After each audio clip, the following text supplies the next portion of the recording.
January 1927, Fifth Avenue, New York City. The line stretches down the block in the cold. Shop girls, office workers, families who took the subway uptown. They hold 50-cent pieces in gloved hands and wait. At the head of the line, 10-foot gilded gates stand open. Forged in Paris. Installed in 1894. For 33 years, they admitted only the chosen few. The 400 who mattered, the names that shaped American power. Today, they admit anyone with 2 quarters. The mansion beyond rises like a fragment of the Loire Valley transplanted to Manhattan. Red brick and limestone, towers and turrets catching winter light.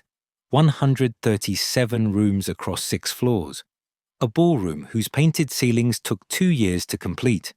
A spiral staircase carved from Caen stone, shipped from France. A dining table that seats 200. The largest private residence ever built in New York City. In 7 days, it will be rubble. The crowd moves forward. 50 cents, 50 cents, 50 cents. They step through the porte cochere entrance, past sculptural reliefs of singing children, into a 5-story entrance hall where stone climbs toward a barrel-vaulted ceiling. The air smells of cold marble and old fires. Their footsteps echo. A woman stops, looks up, whispers, "I always wondered what it looked like inside." In 7 days, no one will ever know again. Who builds a palace this vast and loses it within a generation? Who spends the equivalent of $92 million expanding a house, only to watch it sold for the land beneath it? And why does the Breakers, the summer cottage in Newport, smaller, less significant, survive as a museum while this vanished without a trace? The answer lies in what beauty costs, not in dollars alone, in bodies, in grief, in years, in the people who built it, the woman who couldn't save it, and the son who died a hero while his mother watched from these empty rooms. This is the story of how the largest becomes forgotten, how wealth fails to preserve itself, how even a palace can become 50 cents a ticket, 1 week before the wrecking ball. To understand what comes next, you have to understand who made this place and why. The man who conceived this mansion was not what you might expect. Cornelius Vanderbilt II was born in 1843 into America's wealthiest family, but he was different from his brothers. While younger siblings built palaces to host glittering parties and chase society's approval, Cornelius disappeared into work. He clerked at the Shoe and Leather Bank at 16. He rose through his grandfather's railroad empire methodically, without flash. He was a strict Episcopalian who taught Sunday school at St. Bartholomew's Church. He reportedly never smiled, not at parties, not at his desk, not in his own home. A lifelong acquaintance would later remark that he could not recall ever seeing Cornelius smile. Not once. This is the man who would build the largest private residence in New York City. Not for joy, for something else entirely. The money came in waves. When his grandfather, the Commodore, the patriarch who built steamships and railroads, died in 1877, Cornelius received $5 million. A fortune by any measure. Not the whole empire that went to his father, but enough to begin. 8 years later, when his father William Henry Vanderbilt died in 1885, Cornelius inherited the real weight, nearly $70 million, equivalent to roughly $2 billion in today's currency. He became president and chairman of the New York Central Railroad and 49 related railway systems. The favorite grandson now commanded the empire. The question was what to build with it. Fifth Avenue in the 1880s was becoming Vanderbilt Row. His uncles and cousins had already colonized the stretch just south of Central Park. Grand brownstones and chateaux rising block by block. Among them stood the Petit Chateau at 660 Fifth Avenue, the mansion of William Kissam Vanderbilt and his wife, Alva. Alva Vanderbilt was something new in New York, ambitious, relentless, uninterested in the old rules that kept new money outside the gates of the 400, the elite who mattered, who decided who belonged. She hired Richard Morris Hunt, the finest architect money could buy, trained at the École des Beaux-Arts in Paris. Hunt understood what Alva wanted before she said it. He sensed that she wasn't interested in another home. She wanted a weapon, a house she could use as a battering ram to crash through the gates of society. And it worked.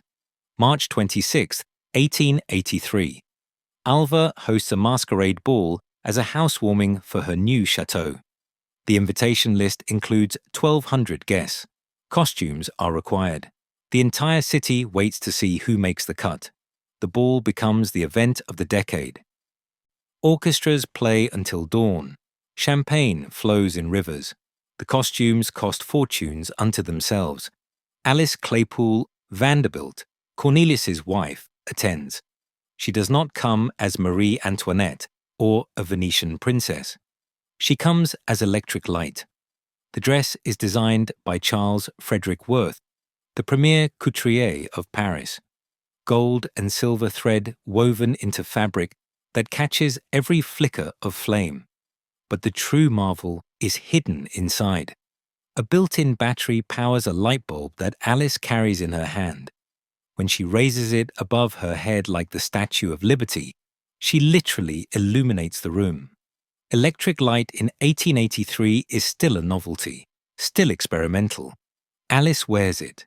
She outshines everyone, every duchess, every heiress, every competitor. And then she goes home and tells Cornelius to build bigger. The purchase had already begun. In December 1878, the New York Times reported that Cornelius had acquired 2 brownstones on the 57th to 58th Street block of Fifth Avenue for $225,000.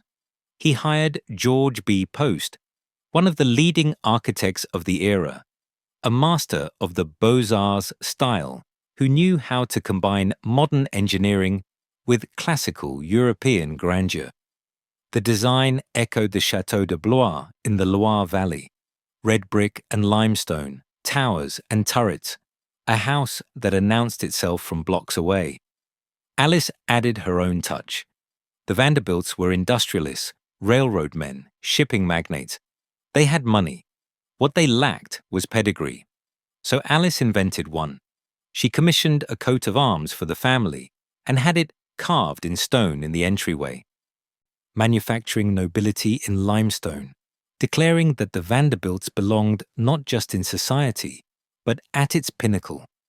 The house was completed in 1883. It was magnificent. According to family accounts, it was common belief that Alice Vanderbilt set out to dwarf her sister-in-law, Alva's Fifth Avenue chateau. And dwarf it she did. But even before the paint dried, the first crack appeared. Not in the foundation, in the family. Their first child, a daughter named Alice Gwynne Vanderbilt, was born in 1869. She died of a childhood illness in 1874, at the age of 5, too young for Yale or marriage or a life of her own. Just 5 years. The mansion on Fifth Avenue was built after her death, but her absence shaped it. A palace for entertaining. But who wants to entertain when grief sits in every room? The second loss came during a winter at Yale. William Henry Vanderbilt II, their eldest son, was born in 1870. Bright, promising, a junior at Yale University. In 1892, typhoid fever swept through the campus. William fell ill. The disease moved quickly. He was 21, maybe 22, when he died. The mansion held its first funeral. Not for a ball, not for society, for grief. The ballroom whose ceilings would later take 2 years to paint, silent.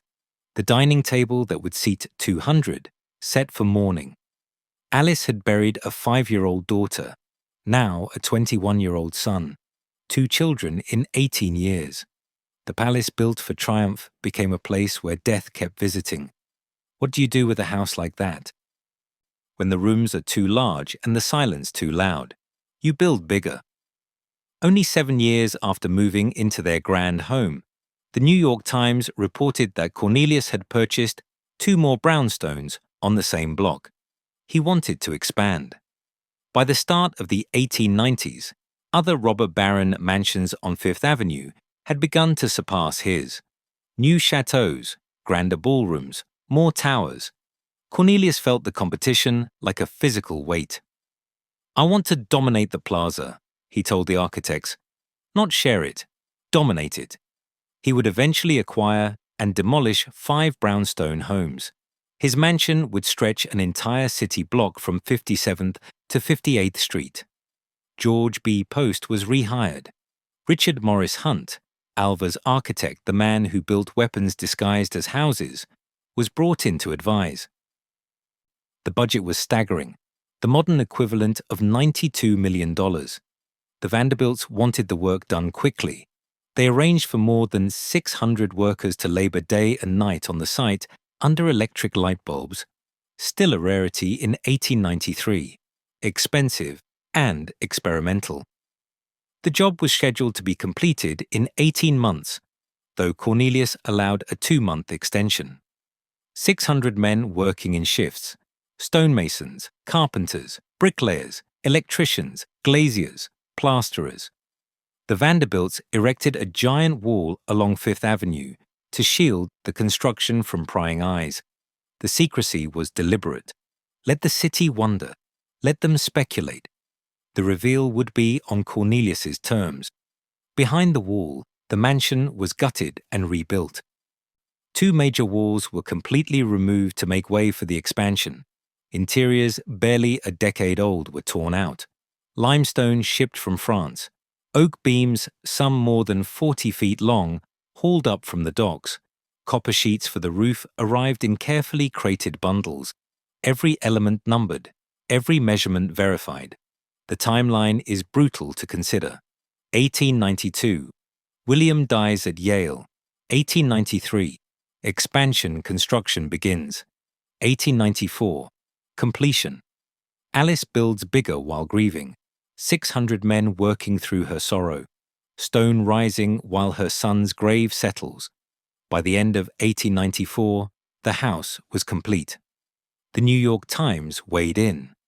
It is a structure that would command admiration in any land of palaces and castles, grand, for in its design, its noble proportions, and its artistic finish, it is, in reality, a palace. 2 giant wrought iron gates opened on 58th Street to admit visitors to a circular carriage driveway. The gates were forged in Paris in 1894 by Perregaux and D'Auvilliers. 10 feet high, gilded, intricate scrollwork that caught the afternoon sun. Beyond them, a grand porte cochere entrance facing Central Park. Cornelius wanted to dominate the plaza. The gates announced that he had. Inside, a 5-story entrance hall clad in Caen stone, imported from the coast of France. A monumental spiral staircase climbing the Great Hall. A 50-foot ballroom whose painted ceilings took 2 years to complete. A dining table to seat 200 guests. A Moorish-inspired smoking room with tiles and arches that transported visitors to another continent. Rococo paneling and furniture, pillaged from French chateaux, lined the Grand and Petit Salon. Stained glass by John Lafarge. Mosaics by Augustus St. Gaudens. Art acquired from Europe and displayed like a private museum. 137 rooms across 6 floors. 37 bedrooms, 16 bathrooms. The largest private residence ever built in New York City. In the entrance hall, a fireplace designed by Lafarge dominated the space. Above it, a mosaic depicted a classically robed maiden seated on an exedra. A Latin inscription, supplied by Cornelius himself, was worked into the design. Translated, it read, "The house at its threshold gives evidence of the master's goodwill. Welcome to the guest who arrives. Farewell and helpfulness to him who departs. Welcome. Farewell. The house greeting arrivals and departures in equal measure. Greeting ghosts perhaps as much as guests. Cornelius stood in his completed palace, heir to 2 billion in today's currency, commander of America's railroad empire, owner of the largest private residence in the city, a man who never smiled, living in a house built to overwhelm. And the question that no one asked aloud, now what? When you build to dominate and finally succeed, what comes next?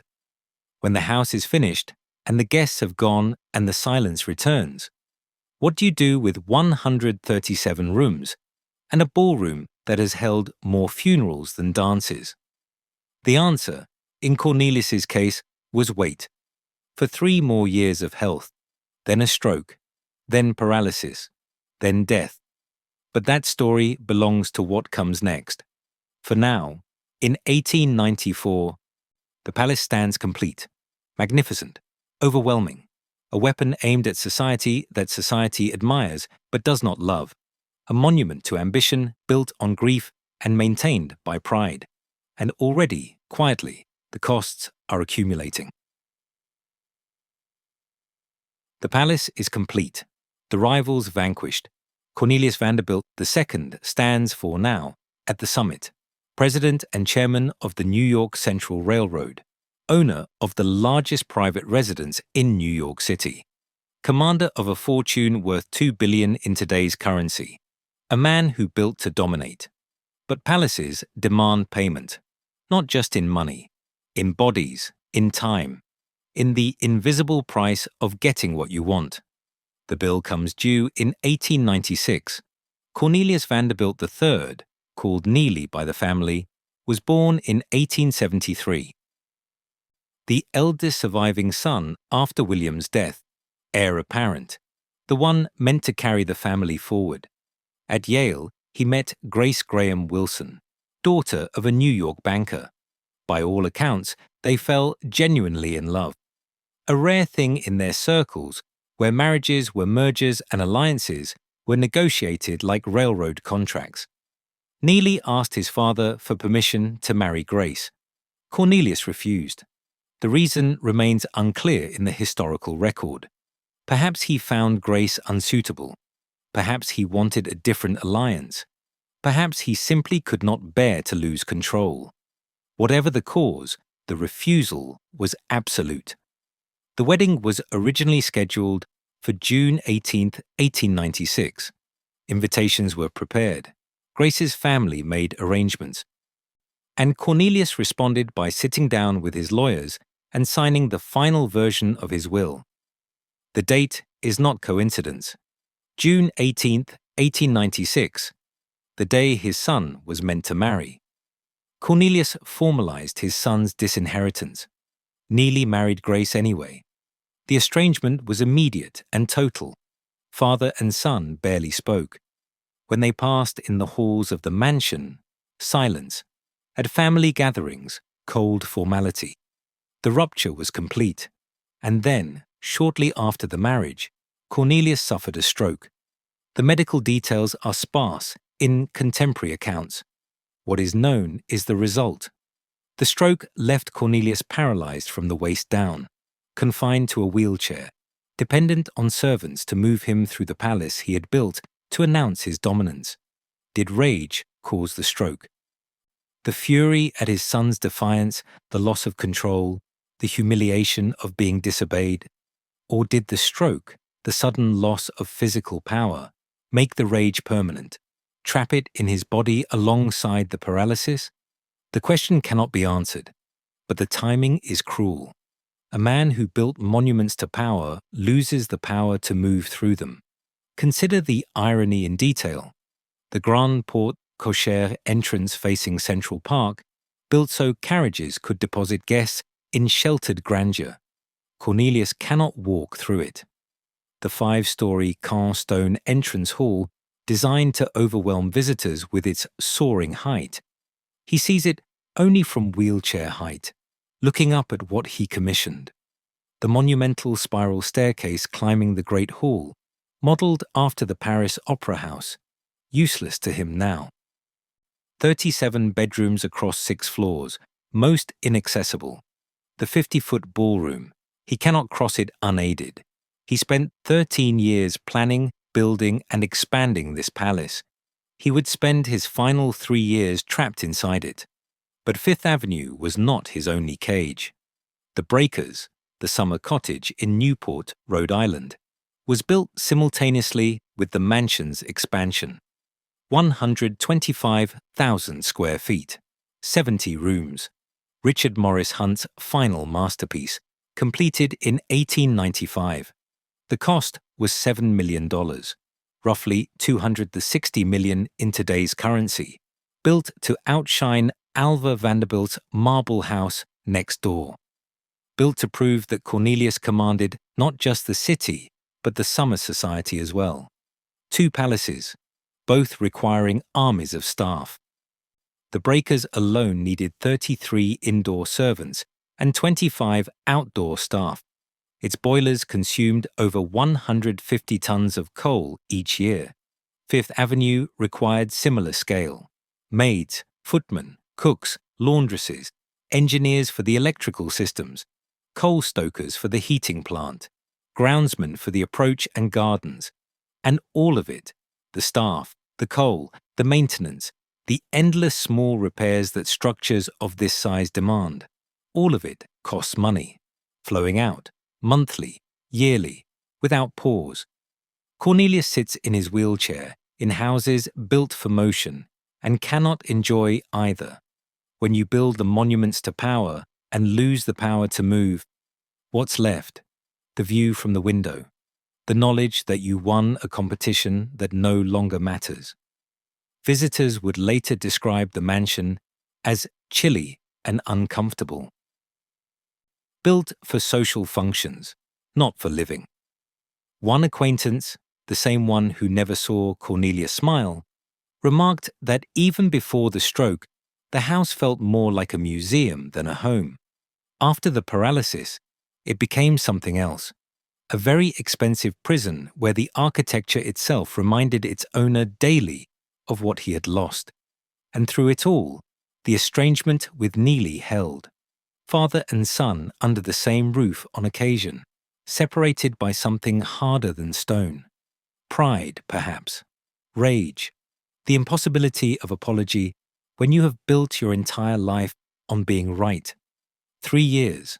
Cornelius would endure 3 years in the wheelchair. 3 years of watching his body fail while his houses stood perfect. 3 years knowing his eldest son would inherit almost nothing, while his younger son would receive the empire. September 12, 1899, 6 o'clock in the morning. The mansion at 1 West 57th Street is quiet. Most of the 37 servants are not yet moving. The fires in the principal rooms have been lit, but not the upper floors. Dawn breaks over Central Park. Cornelius wakes. He rouses Alice. His final words, reportedly, are simple and direct. "I think I am dying." And then he does. A cerebral hemorrhage. The same cause as the stroke 3 years earlier, but this time total. He is 55 years old. He has been paralyzed for 3 years. He has not spoken to his eldest son in that time.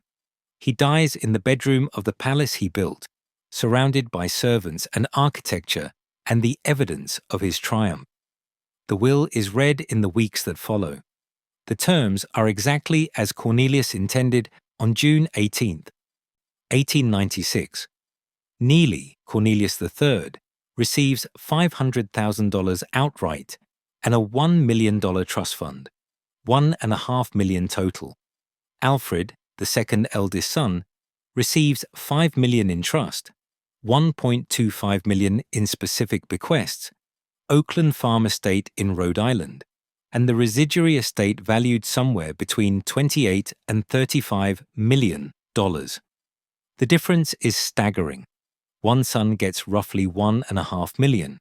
The other gets $40 million. The Falkirk Herald, covering the will for readers abroad, is blunt in its assessment.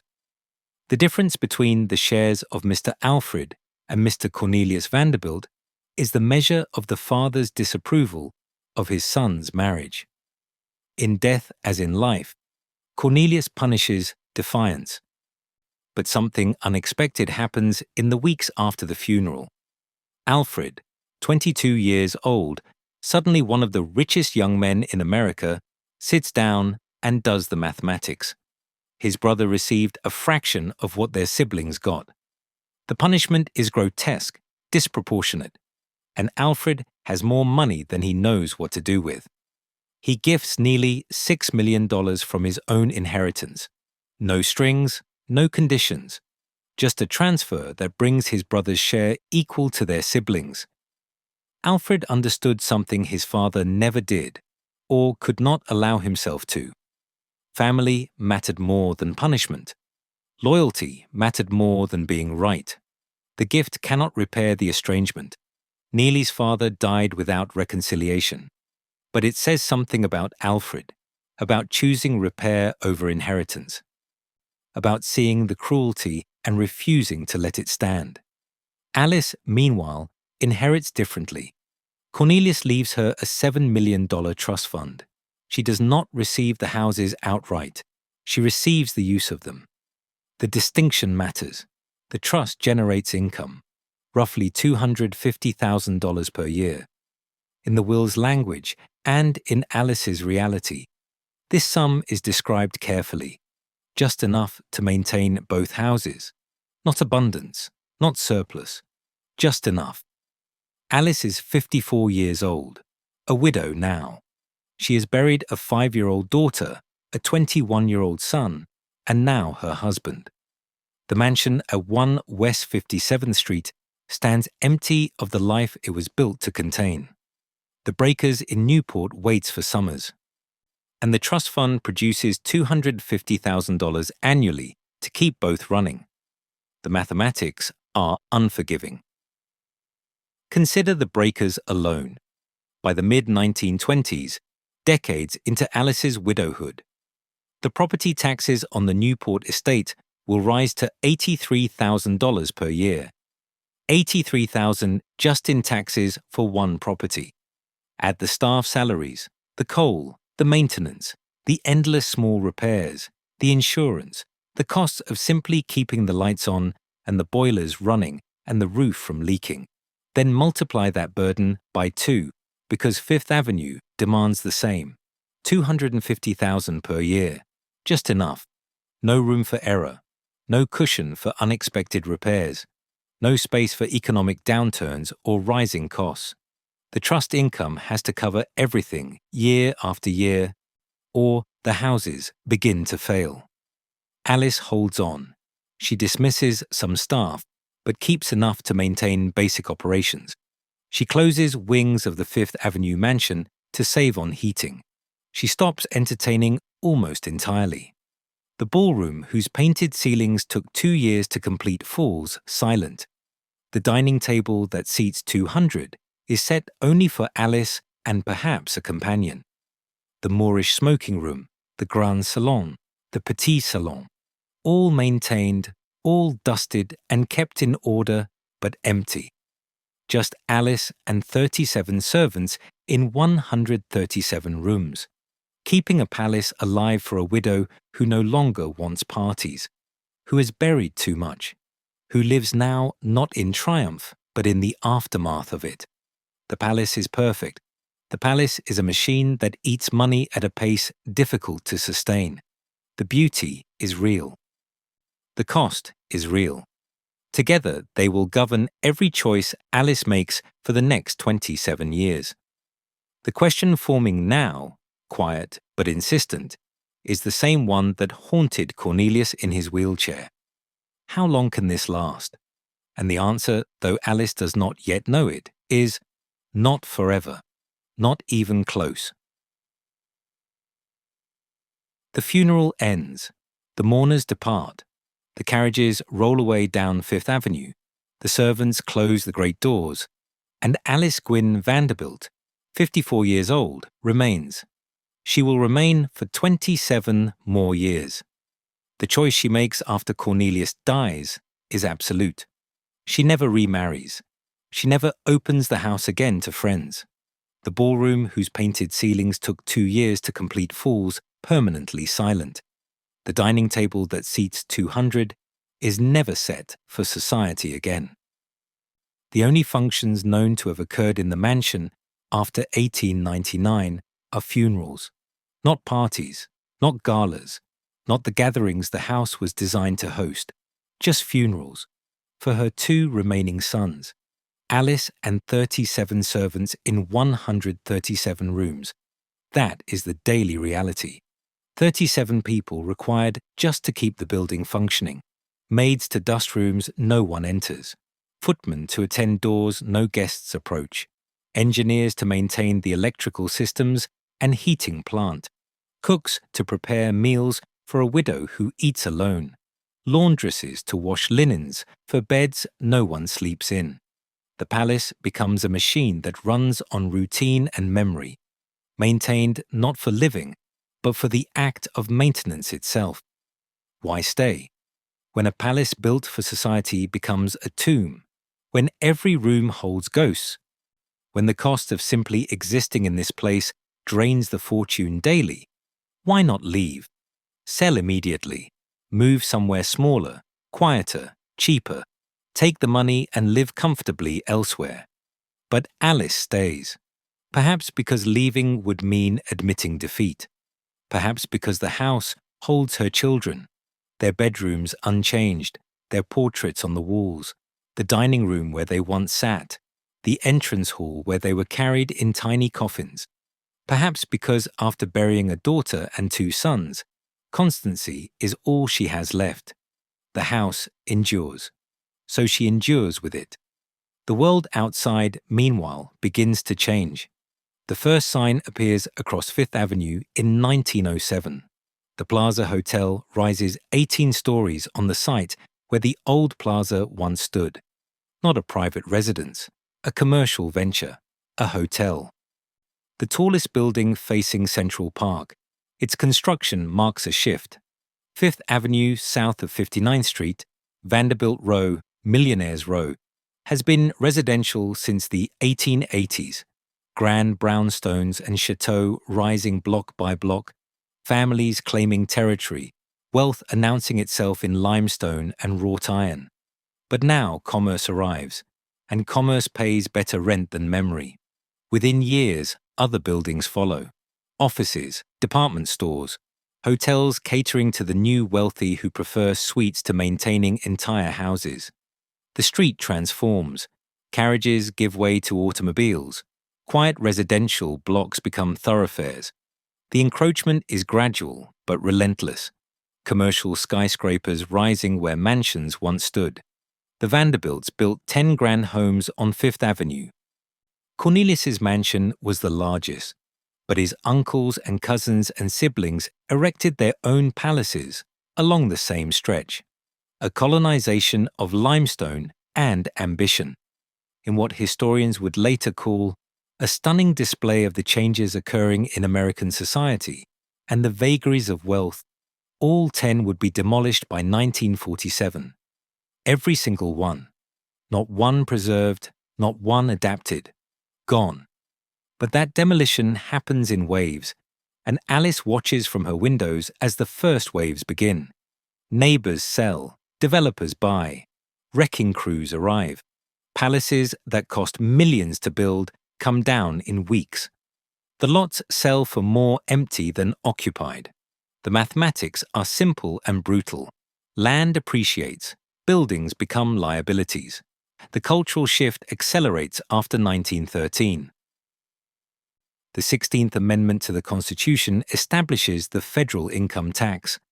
For the first time, the government takes a share directly, and the share grows quickly.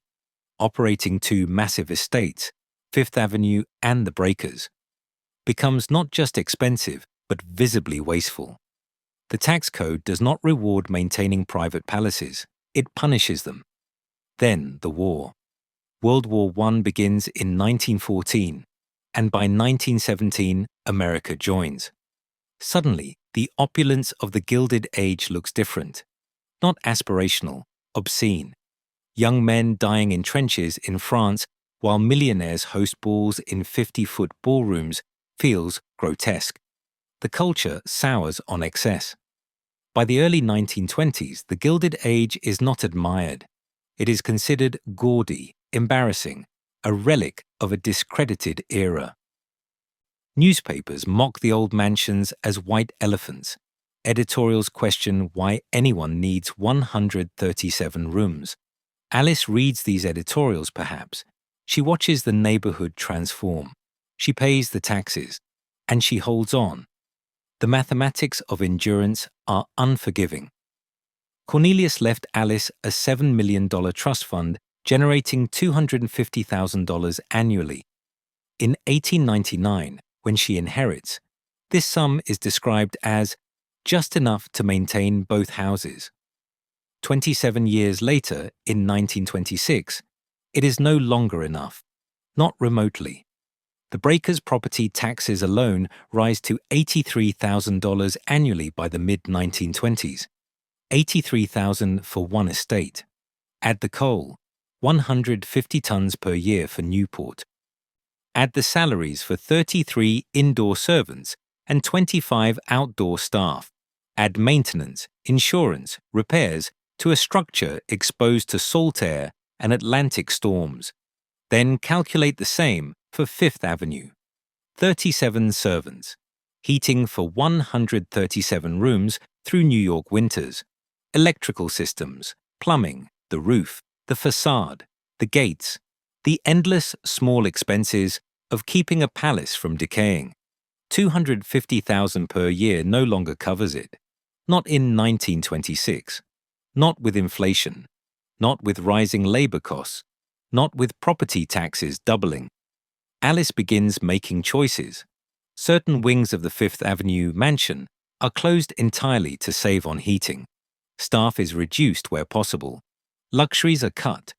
But the core expenses, the servants required to maintain basic operations, the taxes, the coal, the structural repairs, cannot be eliminated. A house this size has minimum operating costs. Fall below them, and the building begins to fail. Alice is 81 years old in 1926, born in 1845. She has been a widow for 27 years. She has lived in this mansion for 43 years. She buried her daughter before the house was expanded. She buried her son, William, before the expansion was complete. She buried Cornelius in this house in 1899, and she will bury Alfred, her youngest son, her favorite perhaps, in 1915. Alfred Gwynne Vanderbilt, the son who received $40 million, the one who gifted $6 million to his disinherited brother. On May 7, 1915, Alfred boards the RMS Lusitania in New York, bound for England. The ship is torpedoed by a German U-boat off the coast of Ireland. It sinks in 18 minutes. 1,200 passengers and crew die. Alfred cannot swim. When the torpedo strikes and passengers rush for lifeboats, Alfred gives his life jacket to a young woman holding an infant. He ties it on himself. No other life jackets are available. Alfred knows what this means. His body is never recovered. The memorial service is held at 1 West 57th Street on May 27, 1915. The mansion hosts its second son's funeral. Not a body this time, just mourners and memory and a flag-draped empty casket. Alice is 70 years old. She has now buried her husband and both her grown sons. The house built to dominate the plaza becomes the place where her family dies and is mourned. How long can one woman endure this? How long can she hold back time and change and the mathematics of a trust fund that no longer covers expenses? The answer, it turns out, is until she cannot. Until the breaking point arrives not as drama, but as arithmetic. Alice holds on through the war, through the 1920s, through the neighborhood's transformation into a commercial district. Businesses replace residences. The street she knew vanishes. By 1926, Fifth Avenue is unsuitable for a private home, not because the mansion is inappropriate, but because the city around it has moved on. Commerce wants the land. The palace is just what needs to be removed to access it. In 1925, Alice applies to the New York Supreme Court for permission to sell the mansion. The trust technically owns the property. She has the use of it, but not outright ownership. The court grants permission. The sale is announced. The price, $7,100,000 cash. The buyer is Braested Realty Corporation, led by real estate developer Frederick Brown. The purchase is for the land, not the house, just the dirt underneath. Developers pay $7.1 million for the lot, and whatever demolition costs they incur removing the palace that stands on it. The building itself has zero value, negative value actually, since it costs money to tear down. Consider the arithmetic one more time. The mansion's expansion in the 1890s cost $92 million in today's dollars. 33 years later, it sells for $7 million, but only for the land. The palace that took 600 workers 18 months to build, that cost a fortune in Caen stone and wrought iron and Lafarge mosaics and painted ceilings, worth nothing. Worse than nothing, an impediment. Alice makes her final choice about the building.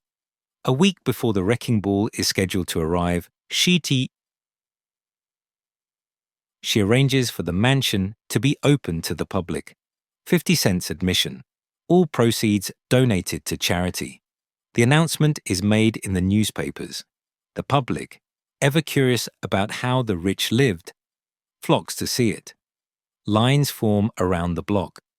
People who would never have been invited when Cornelius was alive pay 50 cents to walk through his palace. They see the ballroom, the dining room, the grand salon, the Lafarge fireplace with its Latin inscription, "Welcome to the guest who arrives. Farewell and helpfulness to him who departs. Farewell." The house saying goodbye to itself. What does Alice feel watching strangers pay 50 cents to tour the rooms where her children played, where her husband died, where she endured 27 years of widowhood? Pride, perhaps, that the beauty is finally seen. Grief that it took demolition to open the doors. Relief that the burden will soon end. All of these, none of these. The historical record does not preserve her emotions. Just the facts. 50 cents, 1 week, then the wreckers. Alice moves to 857 Fifth Avenue, a smaller residence owned by her son-in-law. She takes what can be moved, paintings, furniture, personal items. The house keeps what cannot. The Caen stone staircase, the ballroom ceilings, the mosaic fireplace, the architecture itself. And Alice, 81 years old, leaves the palace that shaped 4 decades of her life. She will outlive it by 7 years. She will die in 1934 at age 89, able to see from her apartment the site where her mansion once stood, able to see what replaced it, able to measure what endures and what vanishes. But that is still to come. For now, in early 1927, the mansion stands empty. The charity tour has ended. The gates are locked, the windows dark. Inside, 137 rooms wait for the machines. January 1927. The announcement appears in the newspapers. For 1 week only, the Vanderbilt Mansion at 1 West 57th Street will open to the public. Admission, 50 cents per person. All proceeds donated to charity. One final chance to see how the highest of high society lived during an era that is, by then, already fading into history. The public flocks. They arrive by subway and streetcar. Shop girls from department stores, office workers on lunch breaks, families who save the 50 cents carefully, who want their children to see what wealth looked like before it vanished. They line up along Fifth Avenue. Hundreds of them. perhaps thousands over the course of the week, waiting for their turn to pass through gates they would never have approached when Cornelius was alive. The gates open, 10 feet high, gilded wrought iron forged in Paris in 1894 by Perregaux and D'Auvilliers. The scrollwork catches the winter light. Beyond, the circular carriage drive. Beyond that, the porte cochère entrance designed to shelter arriving guests. The public walks where carriages once rolled. They enter on foot, paying their 50 cents, clutching tickets that grant them temporary passage into a world built to exclude them. The entrance hall rises 5 stories above their heads. Caen stone, imported from the coast of France. A monumental spiral staircase climbing into shadow. This stone was quarried to impress Astors and Rockefellers, Morgans and Whitneys. Now it impresses stenographers and shopkeepers. The irony is almost too perfect. Democracy achieved not through revolution, but through demolition. The palace opened because it is about to die. They move through the rooms slowly. The 50-foot ballroom where painted ceilings took 2 years to complete. Someone mentions that Mrs. Vanderbilt held funerals here, for her sons. The space feels different with that knowledge. Not grand, haunted. The dining room with its table for 200. Someone asks if it was ever filled. The guide, if there is a guide, does not know. Probably not. Not after 1899. Not after Cornelius died, and Alice closed the house to friends. The Grand Salon, the Petit Salon, Rococo paneling pillaged from French chateaux, the Moorish smoking room with its intricate tilework, the library, the bedrooms on the upper floors, some still furnished, some already stripped. Everywhere, the evidence of wealth so extreme, it built an entire city block for a single family. Everywhere, the evidence that wealth was not enough. The tour ends at the fireplace in the entrance hall, designed by John Lafarge, a mosaic depicting a classically robed maiden seated on an exedra. Above her, a Latin inscription chosen by Cornelius himself. Translated, it reads, "The house at its threshold gives evidence of the master's goodwill. Welcome to the guest who arrives. Farewell and helpfulness to him who departs. Farewell, the house saying goodbye to itself and everyone who passes through." Alice is not present for the tour. She has already moved to 857 Fifth Avenue, a smaller residence owned by her son-in-law. In the mansion's final weeks, she salvaged what could be moved: paintings, furniture, personal belongings, things small enough to fit in a new life.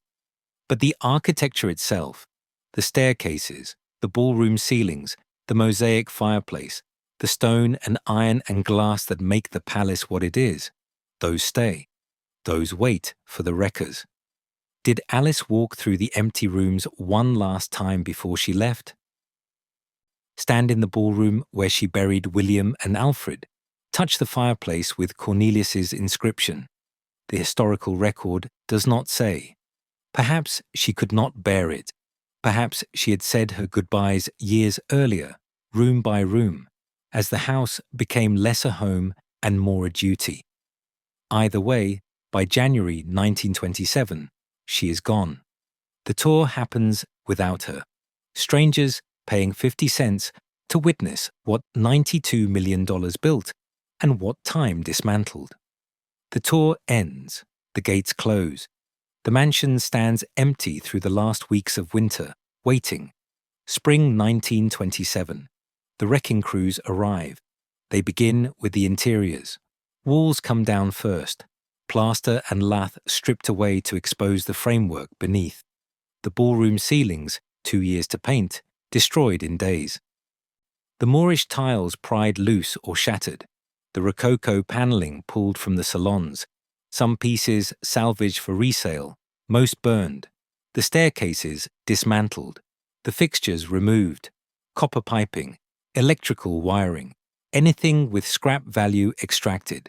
Then the structure itself. The Caen stone entrance hall broken apart block by block. the facade pulled down, limestone that sailed from France reduced to rubble in a New York lot. The towers and turrets that announced the mansion from blocks away collapsed. The scale of the demolition matches the scale of the construction.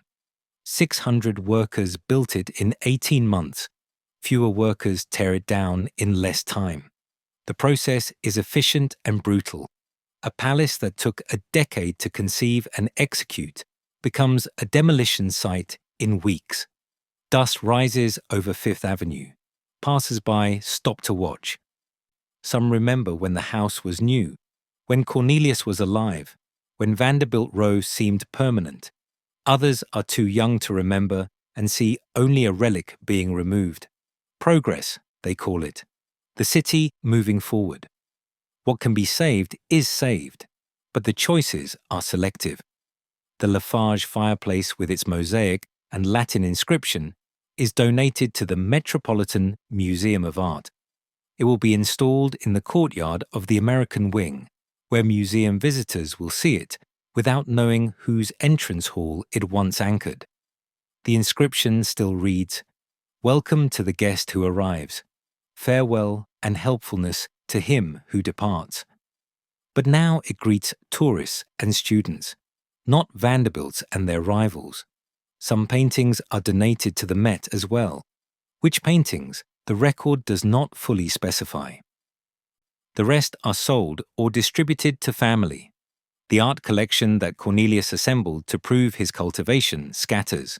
Museums, private collections, auction houses, the unity broken.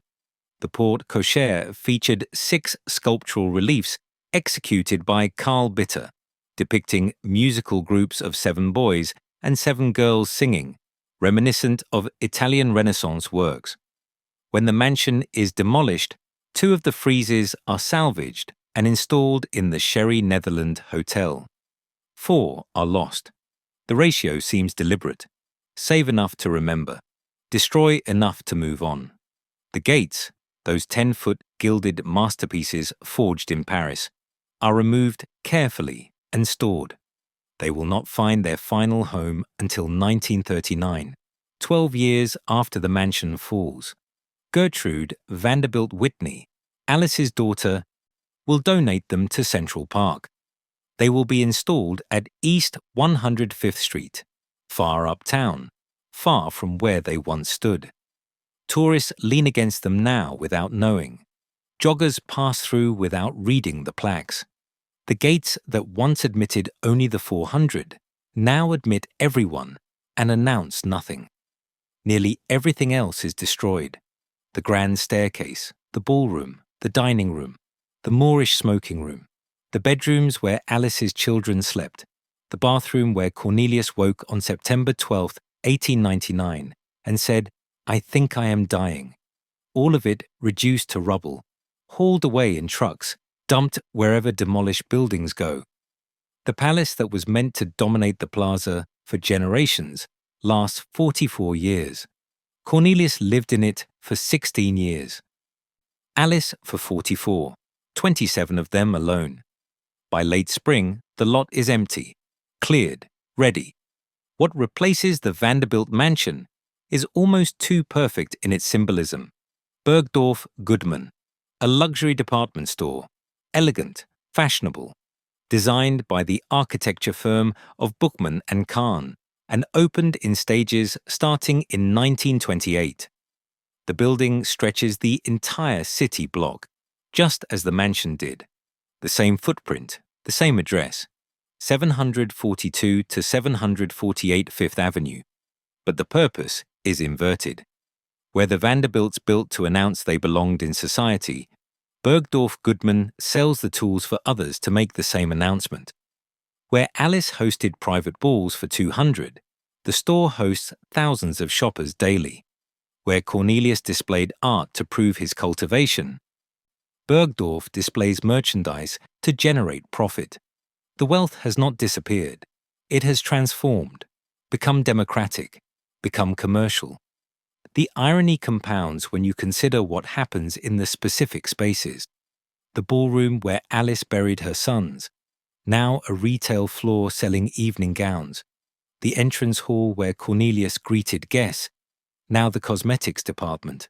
The private becomes public, the sacred becomes transactional, and the Vanderbilt name, which once dominated this block, is forgotten by shoppers who browse racks and try on dresses and never think to ask what stood here before.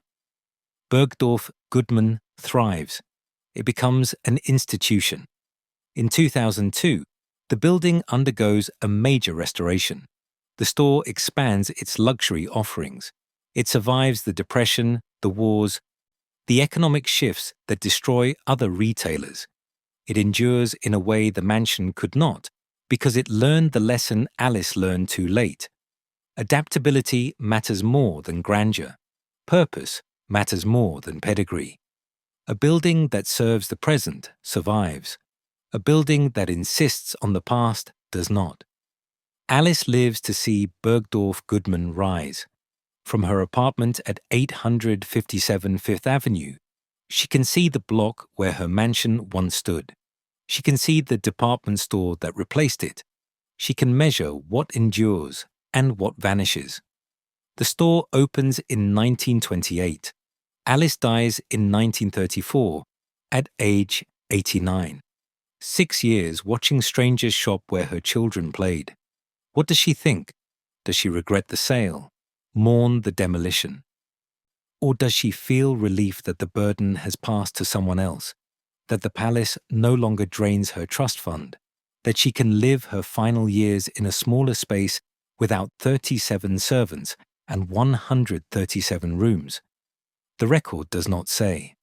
Alice's inner life remains private, even as her palace became public for 50 cents a ticket.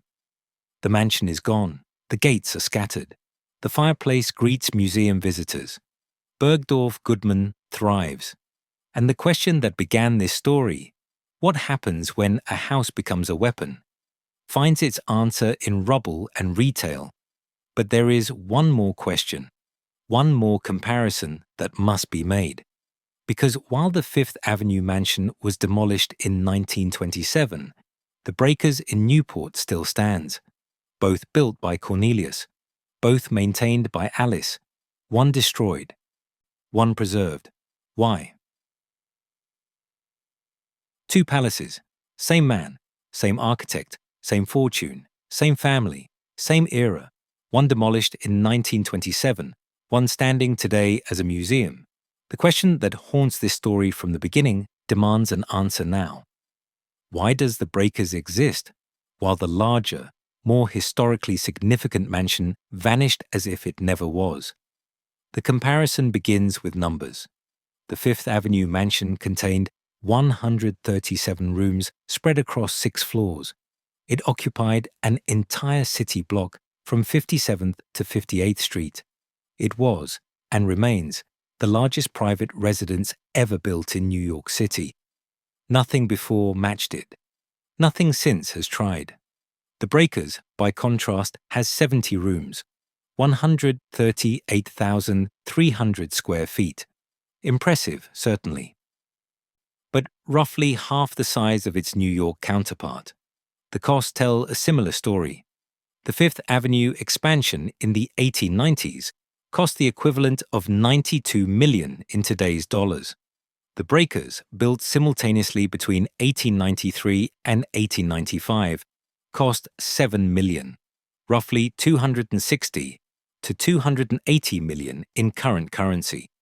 3 times as expensive. A summer cottage that cost more than a primary residence. Both obscene by any standard. Both monuments to wealth so extreme it transcended need and became pure demonstration.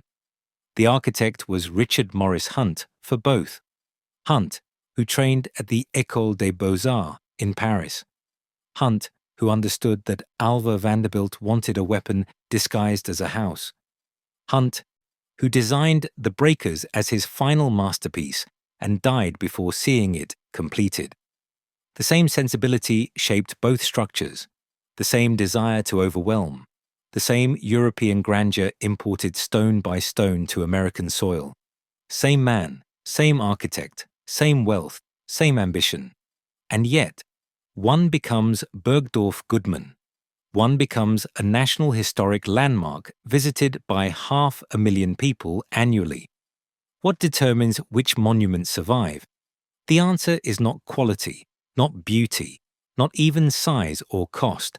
The answer is more complicated and more instructive than that. Start with location. Newport, Rhode Island, in the 1920s is a summer community. The wealthy arrive in June and depart in October. The cottages, calling them cottages is its own absurdity when the Breakers has 70 rooms, sit empty for 8 months of the year. Operating costs during the off-season can be reduced, staff dismissed or reduced, heating minimized. The structures hibernate. Fifth Avenue, by contrast, is urban and year-round. The mansion requires full staffing continuously. 37 servants just to maintain basic operations, heating 137 rooms through New York winters. The cost differential is substantial. Newport is expensive. Manhattan is unsustainable. More critically, the city around Fifth Avenue changes in ways Newport does not. By the 1920s, Manhattan real estate below Central Park is transitioning to commercial use. Offices, hotels, department stores. The returns on commercial development dwarf residential rents. A lot that generates thousands per month from a single family can generate tens of thousands from retail or office space. The mathematics are brutal and simple. Developers pay for dirt, not buildings. $7.1 million for the land, $0 for the palace. Negative value, actually, since demolition costs money. Newport remains residential. The cottages sit on large lots with ocean views. Bellevue Avenue does not become a commercial corridor. The pressure to tear down and rebuild simply does not exist at the same intensity. Location insulates the Breakers from the economic forces that doom Fifth Avenue. Not completely. The operating costs still strain, but the urgency is different. Timing is the second factor. Alice Gwynne Vanderbilt lives until 1934. She keeps the Breakers until her death. 8 years longer than the Fifth Avenue mansion. Those 8 years matter immensely. By the early 1930s, the cultural conversation about historic preservation is beginning. Not robustly, not with legal mechanisms, but the notion that Gilded Age architecture might be worth saving has started to emerge. The worst of the demolition fever has passed. The Depression makes tearing down mansions less economically attractive. The calculus shifts slightly. Alice's daughter Gladys inherits the Breakers in 1934. She lives there intermittently and maintains it, but the costs remain crushing. In 1948, 21 years after the Fifth Avenue mansion was demolished, Gladys makes a different choice. She leases the Breakers to the Preservation Society of Newport County for $1 per year. $1. The society takes on the operating costs in exchange for opening the house to tourists. The model had been pioneered by George Vanderbilt's widow Edith at Biltmore in 1930. Biltmore opened for tours during the Depression to generate income and offset costs. The experiment succeeded. The Preservation Society applies the same logic to the Breakers. In 1972, the Society purchases the Breakers and approximately 90% of its furnishings for $365,000. Not the land value, the house and contents. Someone wanted to preserve it. An organization existed to do it. The legal and financial mechanisms were in place. The Breakers is added to the National Register of Historic Places in 1971, designated a National Historic Landmark in 1994, protected by law, operated as a museum, self-sustaining through ticket sales and donations. This is the critical difference. Someone fought for the Breakers. An institution existed to save it. The timing aligned. The cultural moment had shifted. By 1948, Gilded Age mansions were no longer embarrassing relics. They were becoming history. And history, people were beginning to understand, deserves preservation. Fifth Avenue had none of these advantages. In 1926, when Alice applied to sell, no equivalent to the Preservation Society of Newport County existed in New York for private mansions. Historic preservation as a public cause was nascent at best. The landmarks law that would eventually protect New York's architectural heritage would not be passed until 1965, 38 years too late. In 1926, the Gilded Age was still too recent, too controversial, too associated with the robber barons whose excesses progressives spent decades attacking. The mansions were seen as gaudy monuments to inequality. Why preserve them? Better to tear them down and build something useful, something modern, something that reflected the new century rather than the old one. The mathematics of Alice's situation compounded the problem. The trust fund Cornelius left generated $250,000 annually, just enough to maintain both houses, in 1899. By 1926, inflation and rising costs meant that some no longer covered expenses. The breakers' property taxes alone reached $83,000 per year by the mid-1920s. Add coal, staff, maintenance, insurance, then calculate the same for Fifth Avenue. Alice could not afford both. She had to choose. She chose the breakers, perhaps because Newport was seasonal and therefore slightly cheaper. Perhaps because the breakers was newer, only 31 years old in 1926 versus 43 for Fifth Avenue. Perhaps because Rhode Island felt less oppressive than Manhattan, where the neighborhood had already transformed into something unrecognizable. Perhaps simply because she loved it more. The reasons are lost. The choice is documented. The timing doomed Fifth Avenue as much as the economics.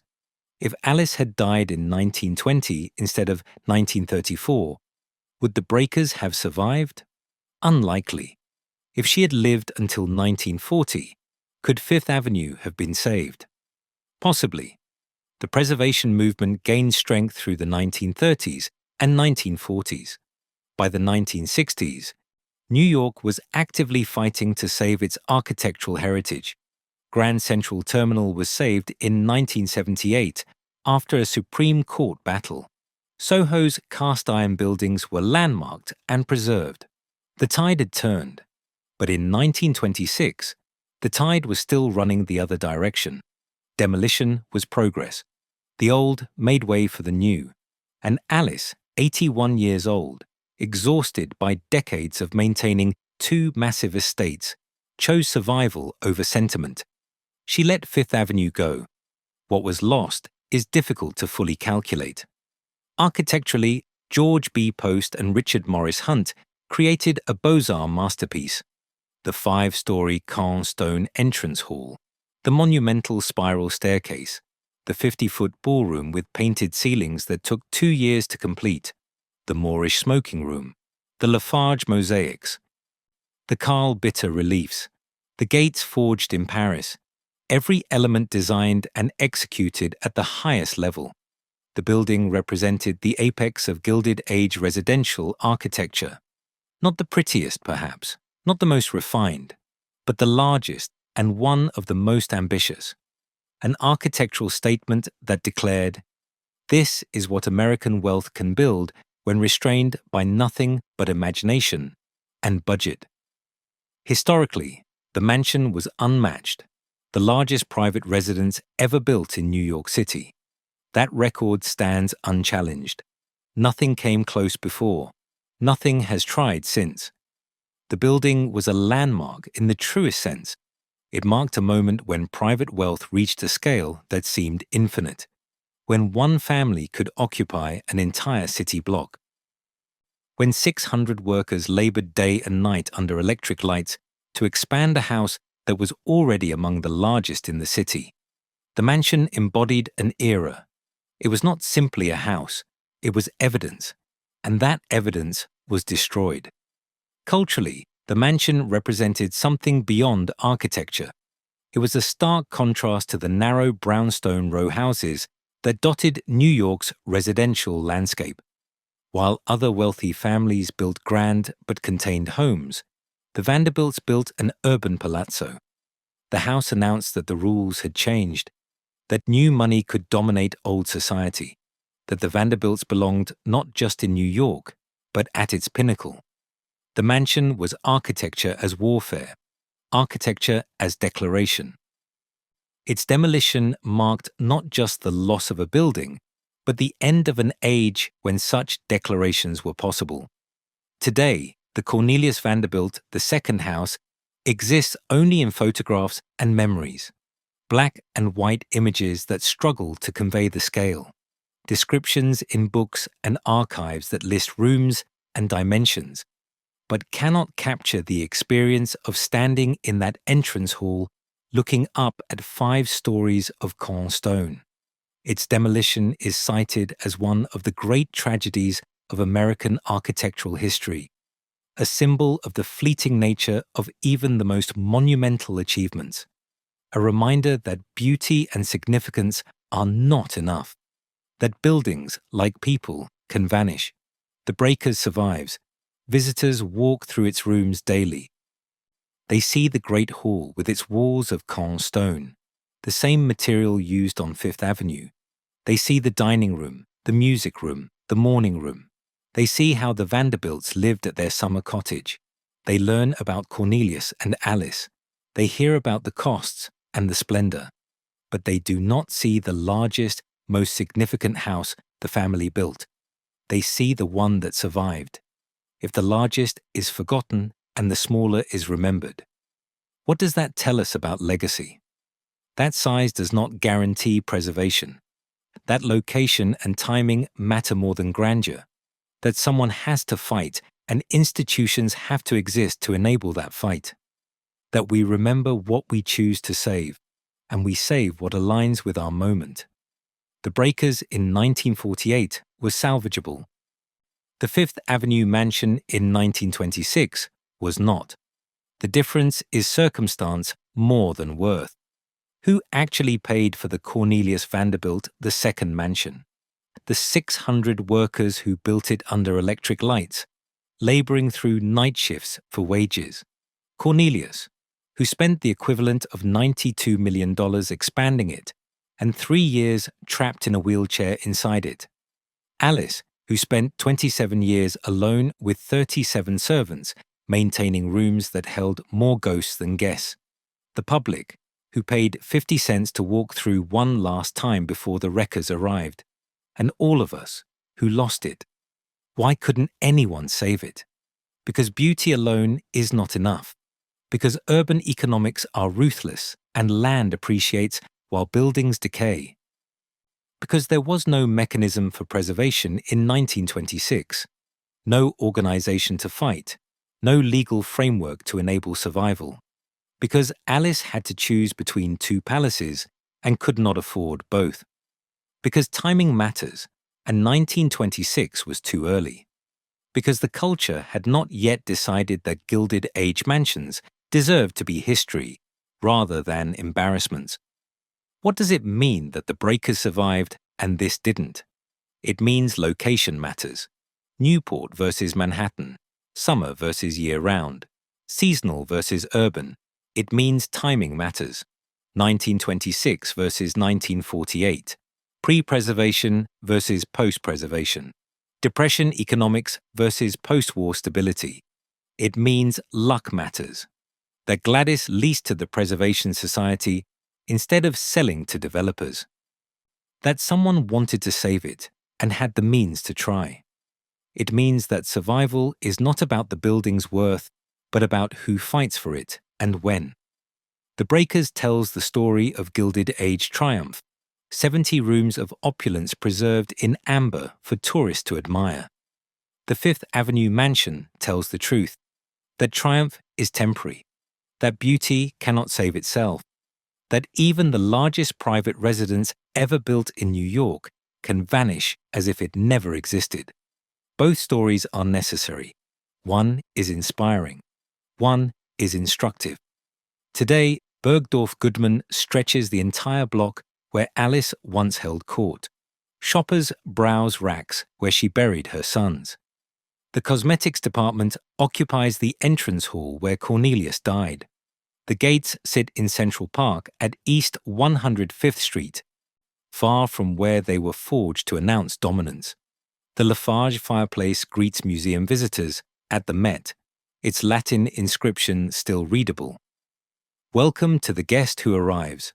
Farewell and helpfulness to him who departs. Farewell. The house said it. The city listened. And now we stand in the afterward, measuring what endures and what vanishes. Two palaces, same family, same architect, same dream of permanence. One survived because it learned to serve the public, because someone fought for it, because the timing aligned. One vanished because the world decided the land was worth more than the building, because no one could fight, because the timing was wrong. The lesson is uncomfortable and essential. Nothing lasts simply because it is magnificent. Buildings survive because we choose to save them. Because institutions exist to enable that salvation. Because the cultural moment aligns with the legal framework. Because someone, at the critical juncture, says, this matters. This must not be lost. Alice sat in her apartment at 857 Fifth Avenue in her final years, able to see the block where her mansion once stood, able to see Bergdorf Goodman rising where her ballroom once was, able to measure with her own eyes what persists and what disappears. She died in 1934 at age 89, having outlived her husband by 35 years, her mansion by 7.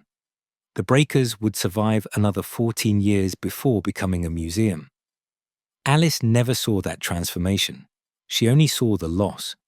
But perhaps loss is the point. Perhaps we preserve the breakers because we lost Fifth Avenue.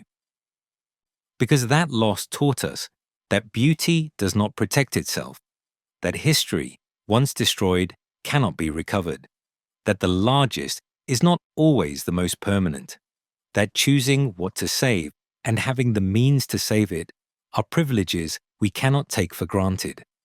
The house survived because it learned to serve. The larger mansion didn't get the chance.